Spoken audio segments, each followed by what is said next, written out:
¿Sabías que el 95% de tus pensamientos de hoy son los mismos que ayer? Si no cambias tu mente, jamás cambiará tu vida. Y lo peor, ni siquiera lo notas.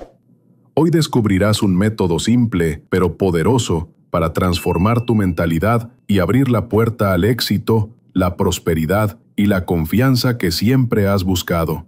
Piensa un momento en esta frase. Lo que la mente puede concebir y creer es lo que puede lograr. Las limitaciones para la mente, tanto la pobreza como la riqueza, son resultado del pensamiento. La mayoría de las personas quiere prosperidad, pero viven atrapadas en hábitos que los sabotean, procrastinan, se comparan, dudan de sí mismos. Pensamos que con más motivación llegará el cambio, pero la motivación se evapora. Lo que realmente cambia tu vida son los sistemas y hábitos. ¿Cómo puedes aplicar esto a tu vida? Napoleón Hill lo dijo. Todo logro comienza con una idea clara en la mente. El primer paso es reprogramar tus pensamientos diarios con un hábito sencillo, visualización guiada cada mañana. Imagina que cada mañana escribes, soy dueño de mi tiempo, mi mente y mis resultados. Al principio suena extraño, pero en pocas semanas, tu cerebro empieza a actuar en consecuencia, como si estuvieras instalando un nuevo software.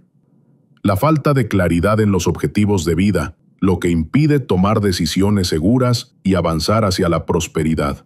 Pero cuidado, hay un error que puede sabotear todo este proceso y casi nadie lo sabe. Napoleón Hill, piense y hágase rico. La fe. Visualización y creencia en la consecución del deseo, el segundo paso hacia la riqueza. La fe es el elemento químico primordial de la mente. Cuando la fe se mezcla con el pensamiento, el subconsciente capta la vibración, la traduce en su equivalente espiritual y la transmite a la inteligencia universal, como en el caso de la plegaria. Las emociones de la fe, el amor y el sexo son las más poderosas entre las principales emociones positivas. Cuando se mezclan las tres, tienen el efecto de colorear el pensamiento de tal manera que éste alcanza al momento el subconsciente y allí se transforma en su equivalente espiritual, la forma singular que induce una respuesta de la inteligencia infinita. ¿Cómo acrecentar la fe? La fe es un estado mental que se puede inducir o crear con la afirmación o con las repetidas instrucciones al subconsciente a través del principio de autosugestión.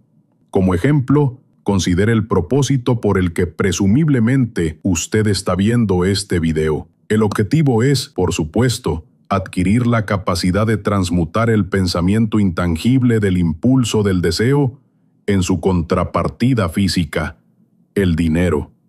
Usted puede convencer al subconsciente de que cree que recibirá lo que está pidiendo y ello actuará en esa creencia, que su subconsciente le devolverá en forma de fe, acompañada de planes precisos para procurar eso que usted desea. La fe es un estado mental que usted puede incrementar a voluntad, una vez que haya dominado los 13 principios, porque se trata de un estado mental que crece voluntariamente a través de la aplicación de esos principios. La repetición de la afirmación de órdenes a su subconsciente es el único método conocido del crecimiento voluntario de la emoción de la fe. Quizás el concepto le quede más claro con la siguiente explicación de la forma en que los hombres a veces se convierten en criminales. Para decirlo con las palabras de un famoso criminólogo, cuando los hombres entran por primera vez en contacto con el crimen, este les repugna. Si siguen en contacto con él durante algún tiempo, se acostumbran y lo toleran. Y si permanecen en contacto con el crimen durante el tiempo suficiente, acaban por aceptarlo y se dejan influir por él. Es el equivalente de decir que cualquier impulso de pensamiento que sea repetidamente encauzado hacia el subconsciente resulta aceptado e influye en el subconsciente, que procede a traducir ese impulso en su equivalente físico, por el procedimiento más práctico que haya disponible. En relación con esto, vuelva a considerar la proposición de que todos los pensamientos que han sido emocionalizados, cargados emocionalmente y mezclados con la fe, empiezan inmediatamente a traducirse en su equivalente física o en su contrapartida. Las emociones o la porción sentimental de los pensamientos son los factores que dan vitalidad y acción a estos. Mezcladas con cualquier impulso de pensamiento, las emociones de la fe, el amor y el sexo le añaden más energía de la que tendría por sí sola. No solo los impulsos de pensamiento que se hayan mezclado con la fe, sino los que se mezclan con cualquiera de las emociones positivas o de las negativas, pueden alcanzar el subconsciente e influir en él. Nadie está condenado a la mala suerte. A partir de esta afirmación, usted comprenderá que el subconsciente traducirá en su equivalente físico un impulso de pensamiento de naturaleza negativa o destructiva con tanta facilidad como actuaría con pensamientos de naturaleza positiva o constructiva. Esto explica el extraño fenómeno que millones de personas experimentan, denominado infortunio o mala suerte. Hay millones de personas que se creen condenadas a la pobreza y al fracaso por culpa de alguna fuerza extraña que creen no poder controlar. Ellos son los creadores de su propio infortunio, a causa de esta creencia negativa, que su subconsciente adopta y traduce en su equivalente físico. Este es un momento apropiado para sugerirle de nuevo que usted puede beneficiarse transmitiendo a su subconsciente cualquier deseo que quiera traducir en su equivalente físico o monetario, en un estado de esperanza o convicción de que la transmutación tendrá lugar. Su convicción, o su fe, es el elemento que determina la acción de su subconsciente. No hay nada que le impida embaucar a su subconsciente al darle instrucciones a través de la autosugestión. Para llevar a cabo este engaño de manera más realista, cuando se dirija a su subconsciente, compórtese tal como lo haría si ya estuviera en posesión del objeto material que está pidiendo. Su subconsciente traducirá en su equivalente físico, por el medio más práctico y directo, cualquier orden que se le dé en un estado de convicción o de fe en que la orden se llevará a cabo. Sin duda, se ha dicho bastante para señalar un punto de partida desde el cual uno puede, mediante la experimentación y la práctica, adquirir la capacidad de mezclar la fe con cualquier orden que se le dé al subconsciente. La perfección surgirá a través de la práctica, no puede aparecer por el mero hecho de leer las instrucciones. Es esencial para usted que estimule sus emociones positivas como fuerzas dominantes de su mente, quite importancia y elimine las emociones negativas. Una mente dominada por emociones positivas se convierte en una morada favorable para el estado mental conocido como fe. Una mente así dominada puede, voluntariamente, darle al subconsciente instrucciones que éste aceptará y ejecutará de inmediato. La fe es un estado mental que se puede inducir mediante la autosugestión. Durante todas las épocas, las religiones han exhortado a la humanidad en conflicto a tener fe en este o aquel dogma o credo, pero no han logrado explicar a las multitudes cómo tener fe. No han afirmado que la fe es un estado mental que se puede inducir mediante la autosugestión. En un lenguaje que cualquier ser humano normal podrá entender, describiremos todo lo que se sabe sobre el principio mediante el cual la fe puede aparecer donde ya no existe. Tenga fe en usted, fe en el infinito. Antes de empezar, debería recordar que la fe es el elixir eterno que da vida, poder y acción al impulso del pensamiento. Merece la pena leer el enunciado anterior una segunda vez, y una tercera, y una cuarta. Merece la pena leerlo en voz alta. La fe es el punto inicial de toda acumulación de riquezas. La fe es la base de todos los milagros y de todos los misterios que no se pueden analizar con los parámetros de la ciencia. La fe es el único antídoto conocido contra el fracaso. La fe es el elemento, el componente químico que, combinado con la plegaria, nos proporciona comunicación directa con la inteligencia infinita. La fe es el elemento que transforma la vibración ordinaria del pensamiento, creada por la mente finita del hombre, en su equivalente espiritual. La fe es el único agente a través del cual el hombre puede dominar la fuerza de la inteligencia infinita y usarla. La magia de la autosugestión. La prueba es simple y fácil de demostrar. Va ligada al principio de autosugestión. Por lo tanto, centremos la atención en el tema de la autosugestión para descubrir qué es y lo que se puede alcanzar con ella.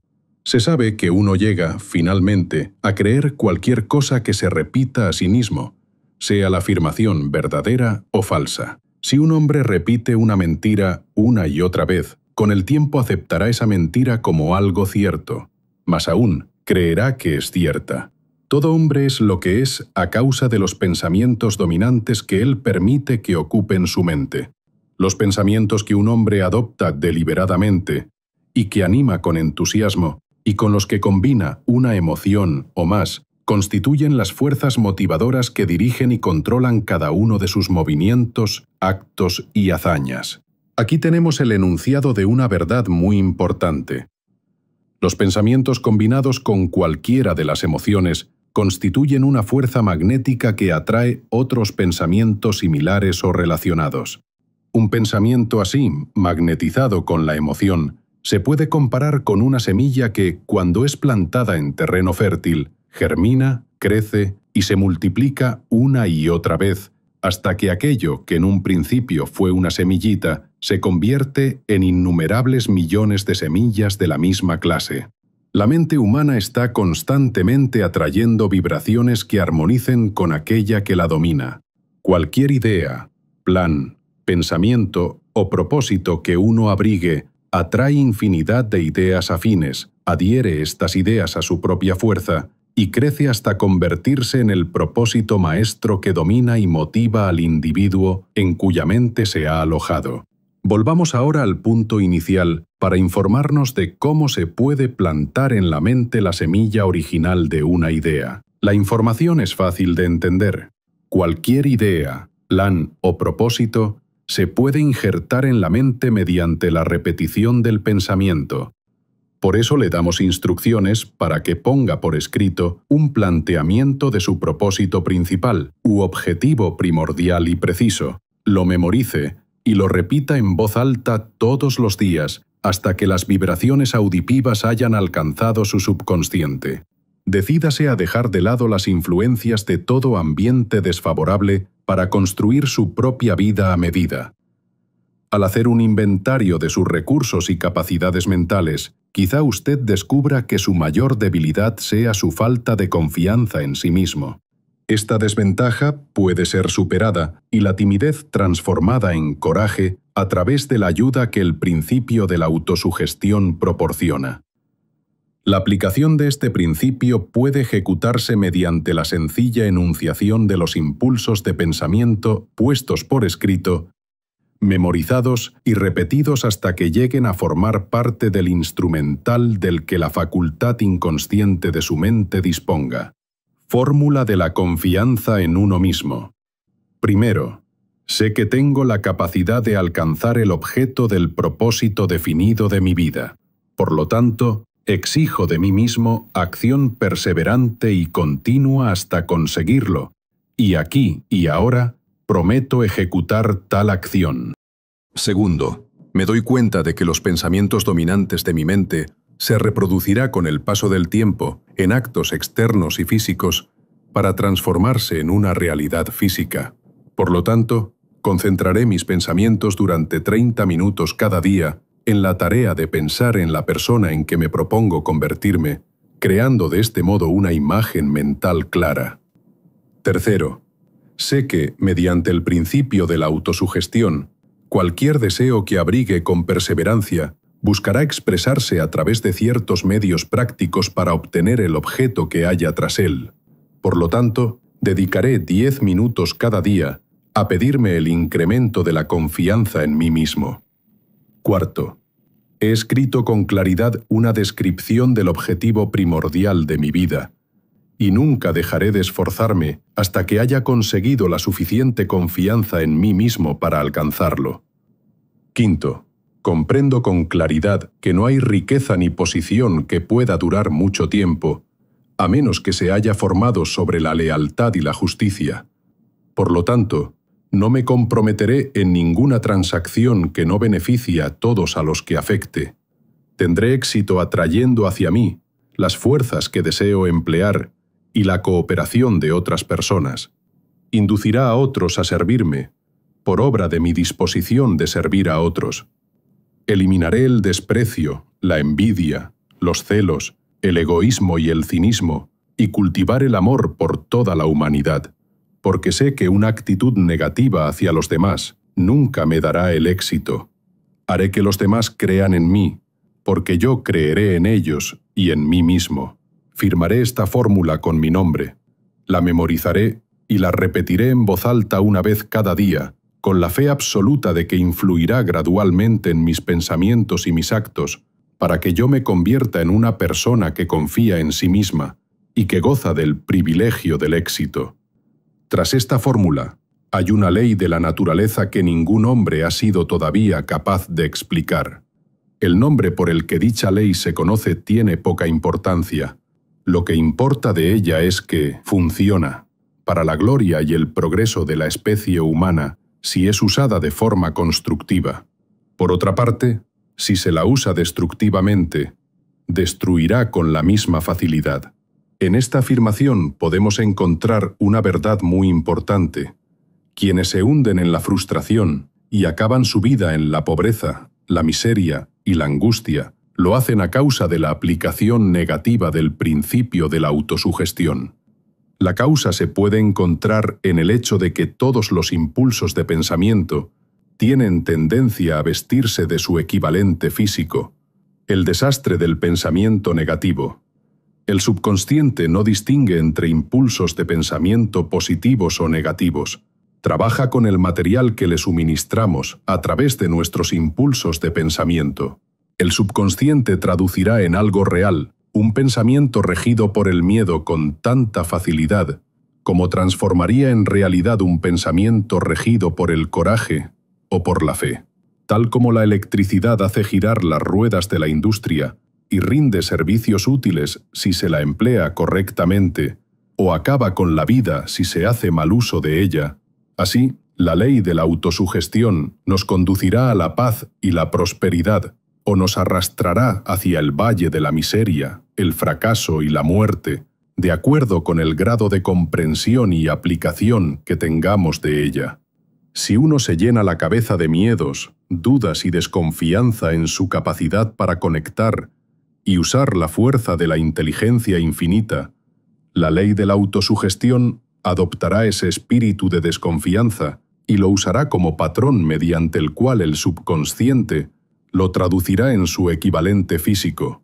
Así como el viento arrastra una nave hacia el este y otra hacia el oeste, usted será elevado o hundido por la ley de la autosugestión, de acuerdo con la manera en que usted oriente las velas de su pensamiento. La ley de la autosugestión, que puede elevar a cualquier persona a niveles asombrosos de realización, queda bien descrita en los siguientes versos. Si piensas que estás vencido, lo estás. Si piensas que no te atreves, así es. Si te gusta ganar, pero piensas que no puedes, es casi seguro, no ganarás. Si piensas que perderás, estás perdido, pues el mundo nos enseña que el éxito empieza en la voluntad del hombre. Todo está en el estado de ánimo. Si piensas que eres superior, lo eres. Has tenido que pensar alto para ascender. Has tenido que estar seguro de ti mismo antes de ganar ningún premio. Las batallas de la vida no siempre favorecen al hombre más fuerte o al más rápido, pero tarde o temprano el hombre que gana es el hombre que piensa que puede. Estas son las palabras que tienen un profundo significado que el poeta expresa. ¿Qué genio yace dormido en su cerebro? En algún rincón de su carácter está latente, dormida, la semilla de la realización que, si germinara y se pusiera en acción, lo elevaría a niveles que tal vez usted nunca soñó alcanzar. Así como un virtuoso puede arrancar las melodías más hermosas de las cuerdas de su violín, usted puede despertar al genio que yace dormido en su mente y hacer que lo conduzca hacia arriba, hacia cualquier objetivo que desee alcanzar. Abraham Lincoln fue un fracasado en todo lo que intentó, hasta después de haber alcanzado los 40 años. Fue un don nadie, de ninguna parte, hasta que una gran experiencia entró en su vida y despertó al genio dormido que había en su corazón y en su cerebro, para darle al mundo uno de sus hombres realmente grandes. Esa experiencia estaba combinada con las emociones de la aflicción y el amor. Le aconteció a través de Anne Rutledge, la única mujer a quien él amó realmente. He sabido que la emoción del amor está ligada al estado de ánimo conocido como la fe, y esto se debe que el amor se aproxima mucho a traducir los impulsos de pensamiento propios en su equivalente espiritual.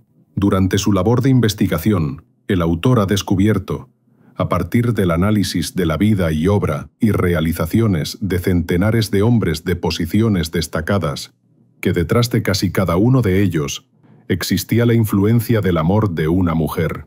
Si quiere pruebas del poder de la fe, examine las realizaciones de los hombres y mujeres que se han valido de ella. Jesús, el Nazareno, encabeza la lista. La base de la cristiandad es la fe, con independencia de cuántas personas hayan falseado o malinterpretado el significado de esa gran fuerza. La esencia de las enseñanzas y de las realizaciones de Cristo, que pueden haberse interpretado como milagros, son nada más y nada menos que fe.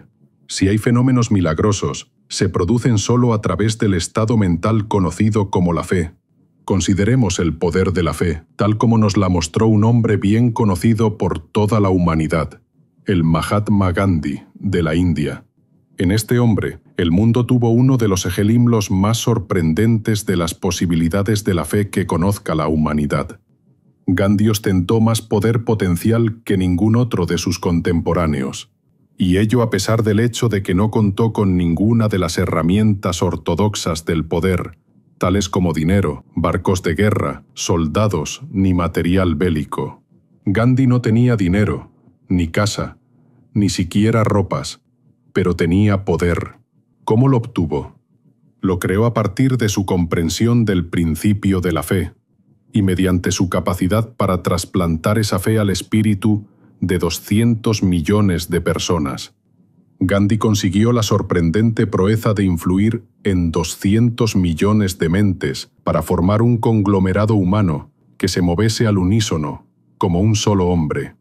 ¿Qué otra fuerza de este mundo, aparte de la fe, puede lograr tanto? Como una idea construyó una fortuna. Debido a la necesidad de la fe y de la cooperación en el funcionamiento de los negocios y de la industria, será tan interesante como provechoso analizar un suceso que nos proporciona un excelente ejemplo para la comprensión del método por el cual los individualistas y los hombres de los negocios acumulan grandes fortunas al dar antes de intentar obtener.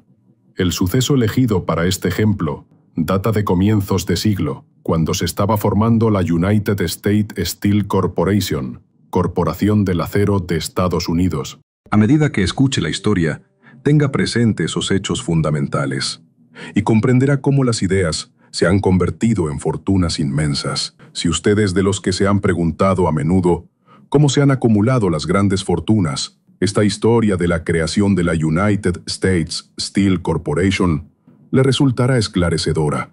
Si tiene alguna duda de que los hombres pueden pensar y hacerse ricos, esta historia disipará esa duda, porque usted podrá ver con claridad en la historia de la United States Steel Corporation la aplicación de una porción importante de los principios que se describen en este audio.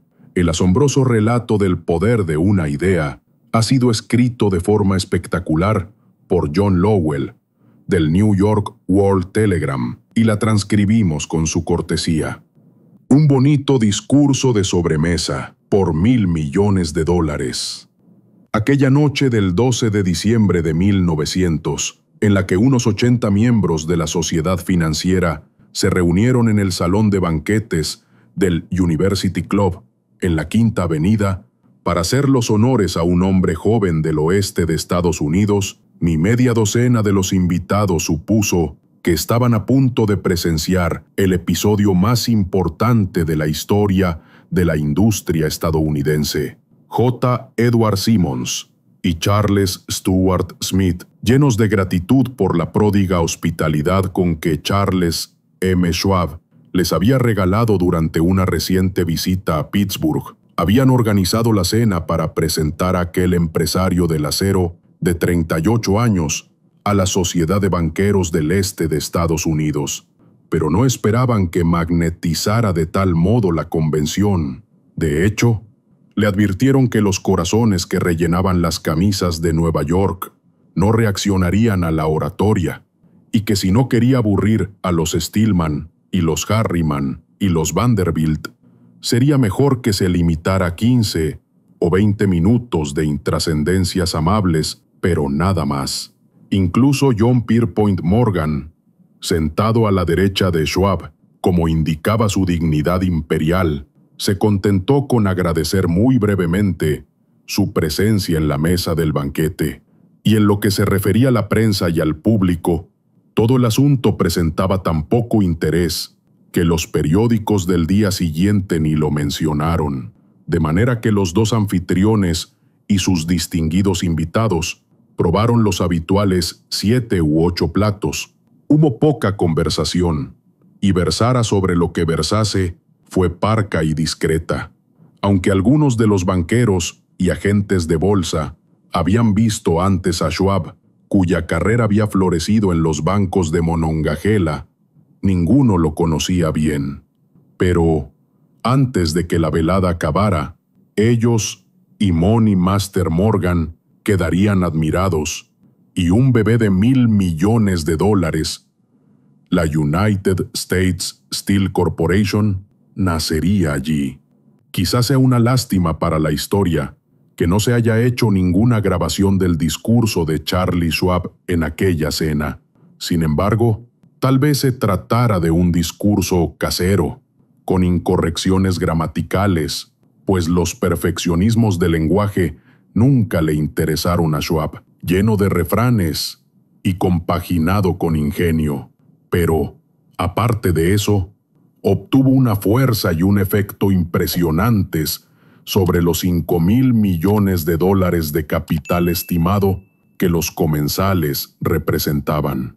Cuando terminó, y la reunión vibraba todavía con sus palabras, aunque Schwab había hablado durante 90 minutos, Morgan condujo al orador a una ventana apartada, donde, balanceando las piernas en un alto e incómodo asiento, hablaron durante 1 hora más.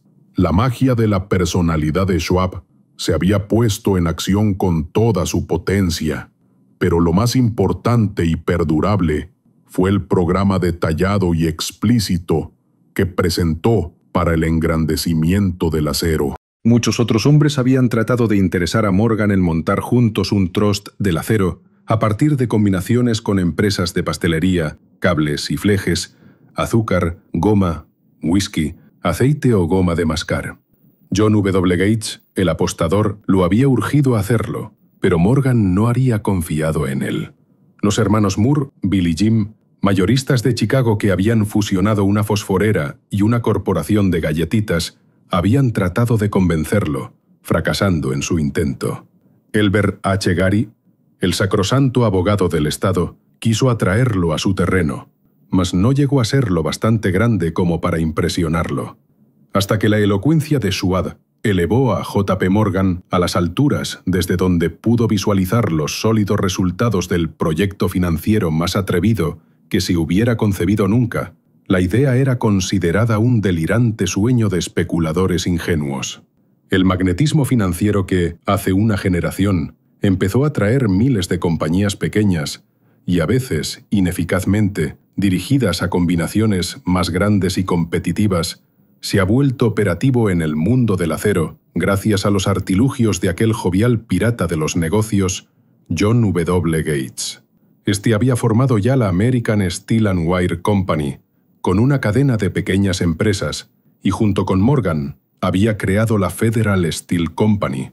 Pero al lado del gigantesco trust vertical de Andrew Carnegie, dirigido por sus 53 accionistas, esas otras combinaciones resultaban insignificantes.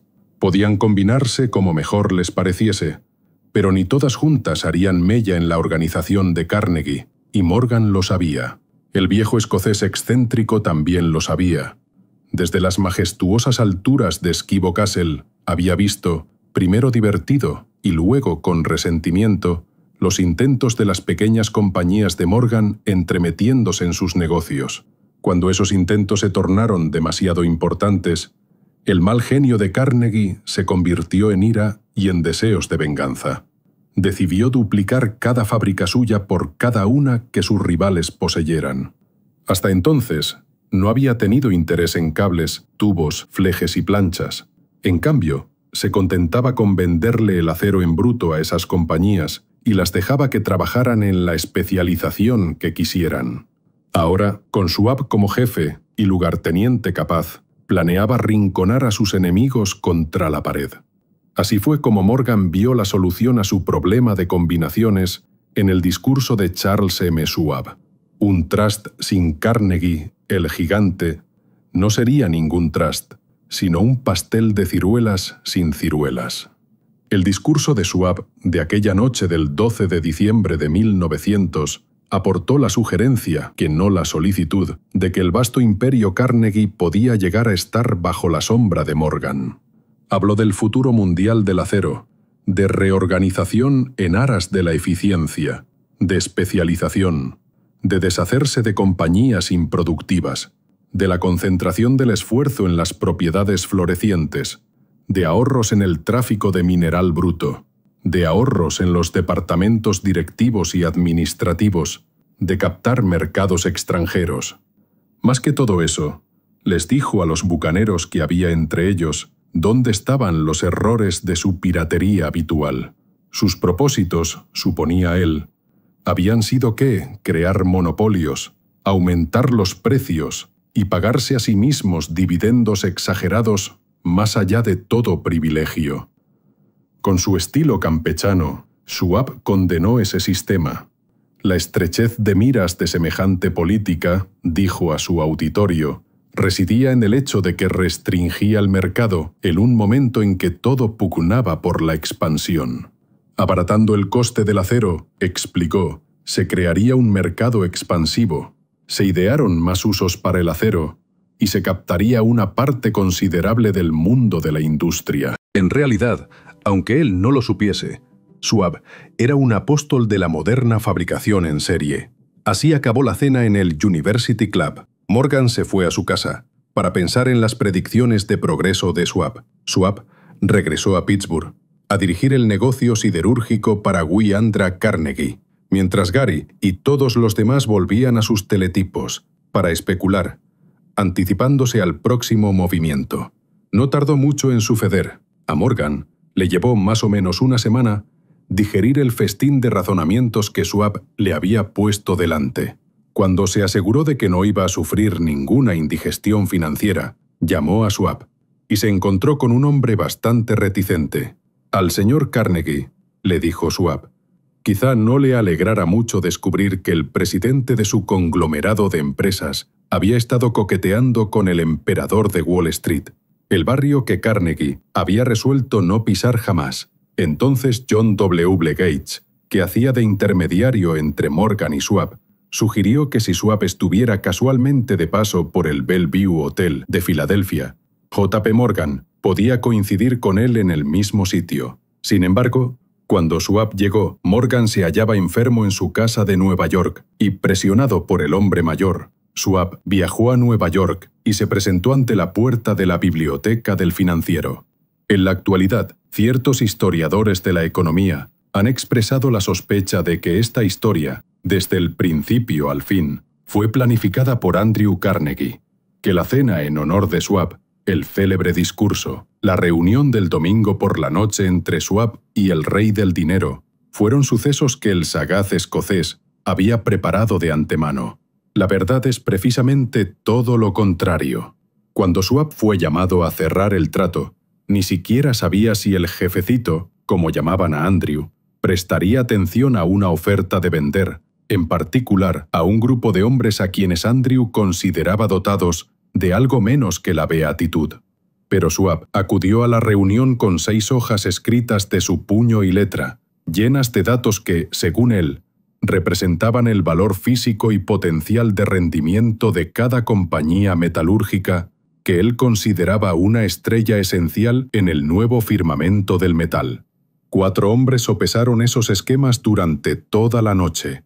El jefe, por supuesto, era Morgan, firme en su credo del derecho divino del dinero. Con él estaba su socio aristocrático, Robert Bacon, un erudito y un caballero. El tercero era John W. Gates, a quien Morgan tachaba de apostador y utilizaba como herramienta. El cuarto era Schwab, que sabía más sobre el proceso de elaborar y vender acero que cualquier grupo de hombres de su época. A lo largo de aquella conferencia, los esquemas del hombre de Pittsburgh no se cuestionaron nunca. Si él decía que una compañía valía tanto, así era y punto. También insistió en incluir en la combinación solo las empresas que él tenía nominadas. Había concebido una corporación sin dobleces, donde ni siquiera quedaba lugar para satisfacer la codicia de amigos que deseaban descargar sus compañías sobre los anchos hombros de Morgan. Al amanecer, Morgan se puso de pie y se desperezó. Solo quedaba un asunto pendiente. ¿Cree que puede persuadir a Andrew Carnegie de vender?, preguntó. «Puedo intentarlo», repuso Schwab. «Si usted consigue que venda, me comprometeré en todo este asunto», aseguró Morgan. Hasta allí todo iba bien. Pero, ¿vendería Carnegie? ¿Cuánto pediría? Schwab pensaba en unos 320 millones de dólares. ¿Cómo se efectuaría el pago? ¿En acciones ordinarias o preferentes? ¿En bonos? ¿En efectivo? Nadie podía reunir 320 millones de dólares en efectivo. En enero, acudieron a un partido de golf en los helados prados de St. Andrews en Westchester. Andrew, envuelto en jerseys, bien abrigado, y Charlie conversando de trivialidades para ejercitar el buen humor. Pero no se pronunció ni una palabra sobre negocios, hasta que la pareja se sentó en la cálida sala de la cabaña que Carnegie poseía cerca de allí. Entonces, con el mismo poder de convicción con que había hipnotizado a 80 millonarios en el University Club, Schwab dejó caer rutilantes promesas de retiro y comodidad, de los innumerables millones que satisfarán los caprichos sociales del viejo escocés. Carnegie estuvo de acuerdo, escribió algo en un trozo de papel y dijo: «Muy bien, venderemos por este precio». La cifra era de unos 400 millones de dólares y surgió a partir de los 320 millones que Schwab había previsto como precio básico, añadiéndole 80 millones para recuperar el valor aumentado sobre el capital previsto durante los últimos 2 años. Más tarde, en la cubierta de un transatlántico, el escocés le decía arrepentido a Morgan: «Ojalá te hubiera pedido 100 millones más. Si me los hubieras pedido, te los hubiese dado», le respondió Morgan, amable.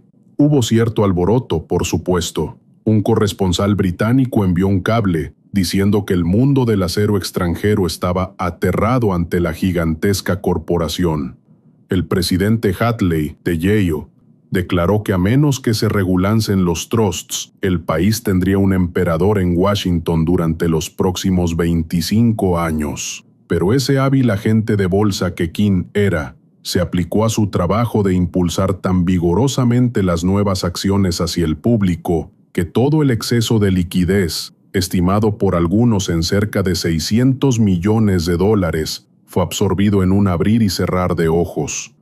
De manera que Carnegie obtuvo sus millones. El sindicato de Morgan consiguió 62 millones por todos sus problemas, y todos los muchachos, desde Gates a Gary, también ganaron sus millones. Schwab, de 38 años, obtuvo su recompensa. Fue nombrado presidente de la nueva corporación y ostentó el cargo hasta 1930. La riqueza empieza con una idea. La impresionante historia del gran negocio que usted acaba de escuchar es un ejemplo perfecto del método por el cual el deseo puede transmutarse en su equivalente físico. Esa gigantesca organización se creó en la imaginación de un hombre. El plan por el que le proporcionaban a la organización hornos de acero que aportaban su estabilidad financiera se creó en la mente de la misma persona. Su fe, su deseo, su imaginación, su perseverancia, fueron los verdaderos ingredientes esenciales que conformaron la United States Steel Corporation. Los hornos y los equipos mecánicos adquiridos por la empresa, después de haber surgido a la existencia legal, fueron incidentales, pero un análisis cuidadoso revelará el hecho de que el valor aumentado de las propiedades adquiridas por la corporación se incrementó en unos $600 millones por la mera transacción que los consolidaba bajo una misma gerencia. En otras palabras, la idea de Charles M. Schwab, sumada a la fe con la que contagió a J.P. Morgan y a los demás, había dado unos beneficios de unos $600 millones. No es una suma insignificante por una sola idea. La United States Steel Corporation prosperó hasta convertirse en una de las empresas más ricas y poderosas de Estados Unidos, dando empleo a miles de personas, desarrollando nuevas aplicaciones para el acero y abriendo nuevos mercados, demostrando de ese modo que los $600 millones de beneficio que la idea de Schwab produjo estaban bien merecidos. La riqueza empieza a partir de una idea. La cantidad está limitada solo por la persona en cuya mente esa idea se pone en movimiento. La fe elimina las limitaciones.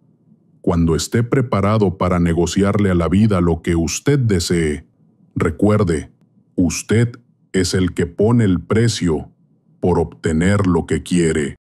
Ejercicio del deseo principal. 1. Escribe tus 3 metas más importantes para los próximos 12 meses.